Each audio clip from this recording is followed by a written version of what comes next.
इस क्वेश्चन में बोला गया है कि एक केमिकल रिएक्शन है, उसके अंदर दो रिएक्टिंग स्पीसीज हैं। तो चलिए हम लोग पहले एज्यूम कर लेते हैं कि ए और बी दो रिएक्टेंट हैं इसमें।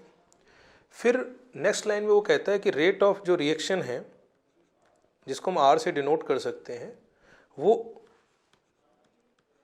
किसी एक रिएक्टेंट के कंसंट्रेशन के डायरेक्टली प्रोपोर्शनल है।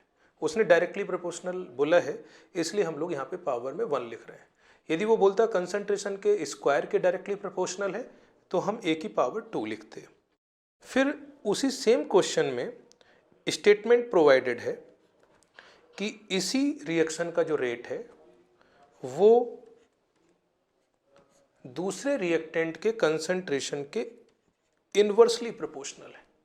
It means R is inversely proportional to the concentration of B। दो रिएक्टेंट थे, एक हम लोगों ने शुरू में एज्यूम कर लिया A, दूसरा एज्यूम कर लिया B।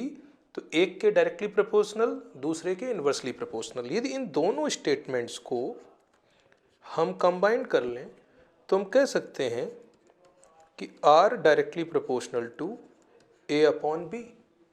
और इसको प्रॉपर यदि लिख लें, प्रोपोर्शनलिटी का साइन हटाएं, तो रेट कांस्टेंट आ सकता है K।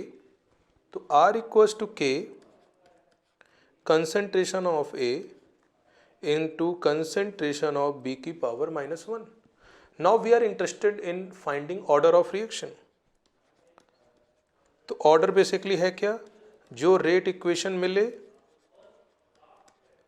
उसमें हम पावर्स को ऐड कर दें।